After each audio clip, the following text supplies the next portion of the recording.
Welcome to Potluri వంటలు. కొబ్బరి బెల్లంతో ఎంతో రుచిగా అండి సువాసనగా ఉండే ఈ పాయసాన్ని ఇంట్లోనే చాలా సింపుల్గా చేసుకోవచ్చు. పచ్చకర్పూరం వేసాం కాబట్టి పూజల్లో ప్రసాదంగా కూడా పెట్టుకోవచ్చు. రండి ఎలా చేయాలో చూద్దాం. కొబ్బరిలో మంచి కొవ్వులు, కొంత ఫైబర్ ఉంటాయండి. బెల్లంలో చక్కెరతో పాటు కొంత ఐరన్, మినరల్స్ కూడా ఉంటాయి అన్నమాట. చాలా ఎమ్మీగా ఉంది, ఎంతో టేస్టీగా ఉంది. చివరికి ఒక సీక్రెట్ ఇంగ్రీడియంట్ వేస్తాను, చివరి దాకా చూడండి. చాలా టేస్టీగా ఉంది. ఒక్కసారైనా ట్రై చేదురు. కానీ దేవుళ్ళకి కమ్మగా కూడా ప్రసాదంగా కూడా పెట్టచ్చు అనమాట. ఇలా ఒక కప్పుడు పచ్చి కొబ్బరి తీసుకున్నాను, ఒక అరకప్పు సగ్గుబియ్యం అండి. కాసిన వాటర్ పోసి కడిగి తర్వాత నానబెట్టుకోవాలి ఒక 20 నిమిషాల దాకా. ఎందుకంటే నానితే బాగా ఉడుకుతాయి, తొందరగా ఉడికిపోతాయి అన్నమాట. అలా పోసిన వాటర్ మనం ఉడకబెట్టేటప్పుడు పోసేసుకోవచ్చు. అలా నానబెట్టిన తర్వాత 1 స్పూన్ దాకా నెయ్యి వేసుకోవాలి. అలా వేసుకున్నాకండి జీడిపప్పు, ఒక చారెడు జీడిపప్పు, మీకు ఎన్ని కావాలంటే అన్ని వేసుకోవచ్చు. వేసుకుని కొంచెం క్రిస్పీగా ఎర్రగా వచ్చేటట్టుగా, మంచి వాసన వచ్చేటట్టు వేయించుకోవాలి నెయ్యిలో. శ్రావణ శుక్రవారాలు కానీ, వినాయక చవితికి కానీ, దసరాకు కానీ ఎప్పుడైనా సరే ఇలా చేసుకుని ప్రసాదంగా కూడా పెట్టచ్చు. అలాగే కిస్మిస్ కూడా కాసిన వేసుకొని కొంచెం క్రిస్పీగా అయ్యేటట్టుగా అన్నీ కూడా వేసుకొని వేయించుకొని ఒక గిన్నెలోకి తీసేసుకోవాలి. ఇవి క్రిస్పీగానండి చక్కగా కరకరలాడేటట్టు వేయించుకొని మంచి సువాసన వచ్చినప్పుడు తీసేసుకోవాలి. ఒక బౌల్లోకి పక్కన పెట్టేసుకోవాలి. ఇప్పుడు అదే బాండీలో ఆ కొంచెం నెయ్యి ఉంది కదా, దాంట్లో లైట్గా దీన్ని పచ్చివాసన పోయేటట్టు లైట్గా వేయిస్తే చాలండి. ఊరికే ఇలా అనేస్తే సరిపోతుంది. ఎక్కువ డీప్గా వేయించకూడదు, మరి గట్టిగా అయిపోతుంది కొబ్బరి. చాలు, కొంచెం అలా అంటే చాలు. కొబ్బరి వేగిపోయింది, లైట్గా వేగిస్తే చాలు. అది పక్కన పెట్టుకుని ఇంకొక బాండీ పెట్టుకుందాము. దానిలో నుండి ఇప్పుడు మనం నానబెట్టుకున్నటువంటి సగ్గుబియ్యం ఎంతసేపు నానితే అంత బాగా ఉడుకుతాయి. 1 గ్లాసు 3/4 దాకా వాటర్ పోస్తున్నాను. ఇంకొంచెం నానాల్సి ఉంది, నేను నానబెట్టినవి. మనం ఏదైనా ఇంగ్రీడియంట్ ఎక్కువ వేసామంటే కొంచెం అన్నీ ఎక్కువ వేయాల్సి వస్తుంది అనమాట. అవి చక్కగా సిమ్లో కానీ మీడియంలో కానీ పెట్టుకొని అడుగంటకుండా తిప్పుతూ ఉండాలి మధ్యలో. చూడండి అలా ట్రాన్స్పరెంట్గా అయిపోయిన తర్వాత ఇప్పుడు ఈ కొబ్బరి కూడా వేసేసుకోవాలి. సగ్గుబియ్యం ఉడకగానే పూర్తిగా కలిసేటట్టుగా తిప్పుకోవాలి. అడుగంటకుండా చూసుకోవాలండి. ఎప్పుడైనా పాయసాలు అడుగంటితే టేస్ట్ మారిపోతాయి. ఇలా పూర్తిగా కొంచెం దాంట్లో మెల్ట్ అయ్యి బాగా ఉడికేటట్టుగా చేసుకోవాలి.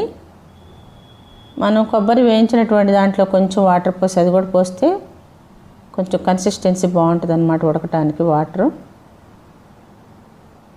దాదాపు 1.3 గ్లాస్ పోసానండి వాటర్ నేను.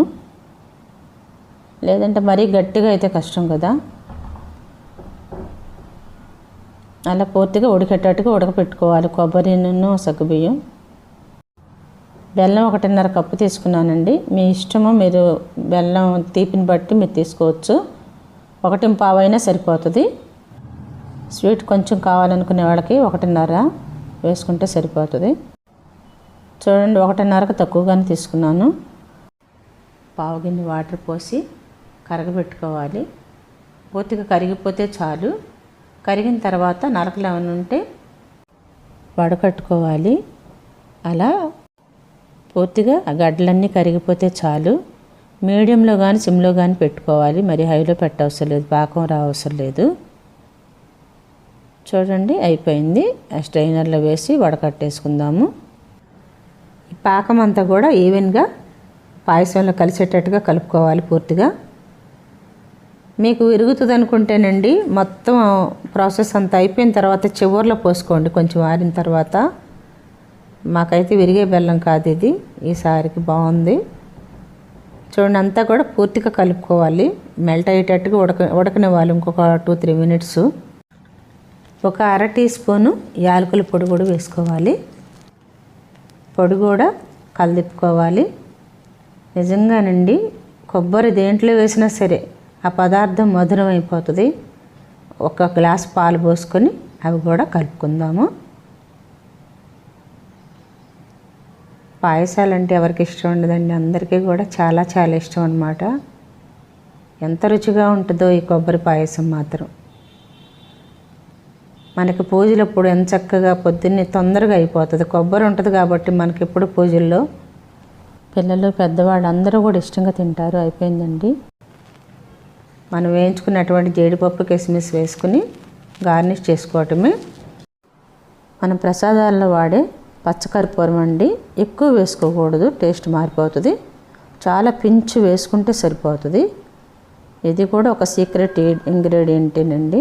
చూడండి, అంత వేస్తే చాలు. నలిపి వేయాలి పూర్తిగా కలిసేటట్టుగా. మనం స్టవ్ మీద నుంచి దించిన తర్వాత వేసుకోవాలి పచ్చకర్పూరం ఎప్పుడు కూడా. మనం వేయించుకున్నటువంటి కిస్మిస్ జీడిపప్పు కూడా కొన్ని వేసుకుని చివరికి కొన్ని గార్నిష్ చేసుకుందాము. కర్పూరం అన్నీ కూడా కలిసేటట్టుగా, డ్రై ఫ్రూట్స్ కలిసేటట్టుగా ఒక్కసారి తిప్పేసుకుందాము. కొంచెం కలిగి తిప్పుకోవాలి, కర్పూరం వేసాం కాబట్టి. మొత్తం ఒక బౌల్లోకి సర్వ్ చేసుకుందాము. మీకు చెప్పిన సీక్రెట్ ఇంగ్రీడియంట్ ఇదేనండి, అరటిపండు. ఇది వేస్తే ఆ మధురమే వేరండి. చాలా చాలా టేస్టీగా ఉంటుంది. సన్నగా ముక్కలు తరిగి వేసేసుకోవటమే. అరటిపండు పేస్ట్ చేసి కలిపితే బాగుండదండి. ఇవి అక్కడక్కడ కొంచెం తగులుతూ ఉంటాయి అన్నమాట. మనం తినేటప్పుడు చాలా టేస్ట్గా ఉంటుంది, మధురాతి మధురంగా ఉంటుంది అరటిపండు వేసేటప్పటికి.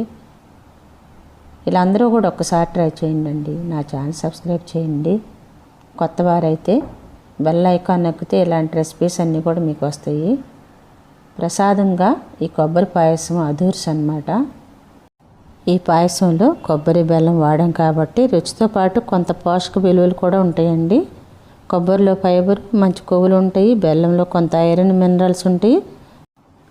అందుకే పండుగ ప్రసాదంగానే కాకుండా అప్పుడప్పుడు ఇంట్లో కూడా చేసుకుని ఆస్వాదించవచ్చు. సూపర్ టేస్టీ కొబ్బరి పాయసం రెడీ అండి. Thank you. అలా జీడిపప్పుతో గార్నిష్ చేసుకుంటే చూడండి ఎంత బాగుందో చూడటానికి, కానీ రుచి కూడానండి చాలా చాలా బాగుంది. ఒక్కసారి ట్రై చేయండి అందరూ.